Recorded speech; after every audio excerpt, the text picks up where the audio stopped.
Good morning guys! Update lang po tayo guys sa SM City Santo Tomas. Guys,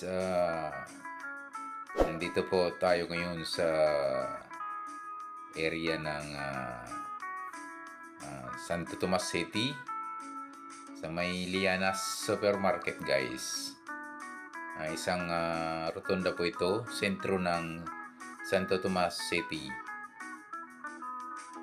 Guys, update lang po tayo sa ginagawang SM City. Ilang araw na lang guys, ito'y magbubukas na talaga.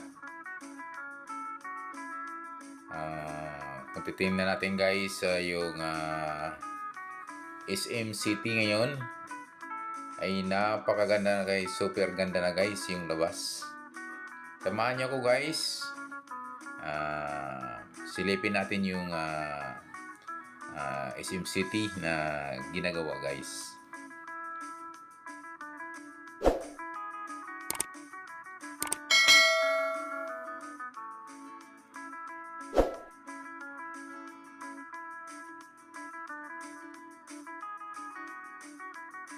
Guys, nandito na tayo guys sa may area ng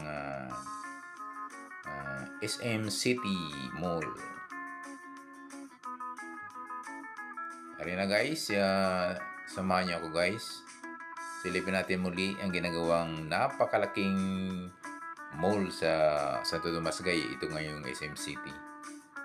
Kung napapansin nyo guys, napakaganda na guys tingnan sa labas. Mayroon nga palang guys ginagawa yung huli na hinahabol nila guys. Ito po yung dalawang waiting shed. Makikita nyo guys, ito guys magkabilang left and right guys kung ito'y haharap ka sa SM Mall. Ayan guys, yung kabilang seat guys ay napansin natin na mayroon na siyang pintura.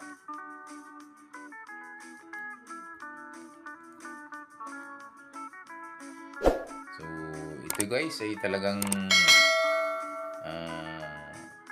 napakaganda na guys yung SM Mall na ito'y talagang ilang araw na lang ito'y magbubukas na guys.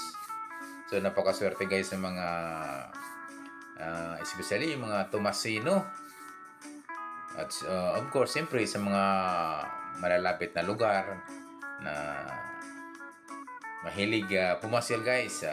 Guys, ito na guys, masarap tambayan guys itong SM City Mall sa Santo Tomas City.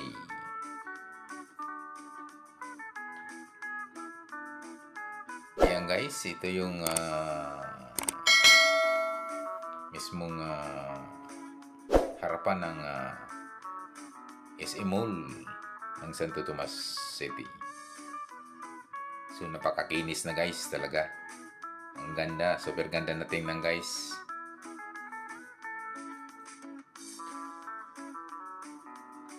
Ayun guys, yun yung labas guys. Talagang napakaganda na guys.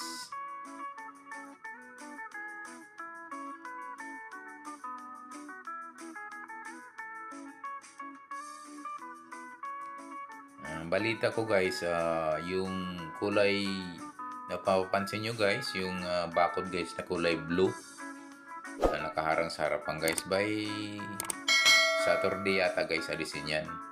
Saturday o Sunday, yun yung pagkabanggit sa akin nung ako'y dumalaw ng isang construction worker. By Saturday or Sunday, i-remove na guys nila yung bakod guys na kulay blue sa labasan. Yung guys, yung nakikita nyo guys, yun yung constructed guys na tapos na guys na waiting shed. Yung dalawa guys, left and right yan guys. At yung kabila guys, yung bandang kanan, mapapansin natin na mayroon ng pintura. na kulay orange guys. Yung bandang kaliwa naman guys ay hindi pa na pinturahan pero ready for ano na guys yan, painting, dahil ito'y talagang tapos na siya. Ang seed na yung dalawang seed na yan.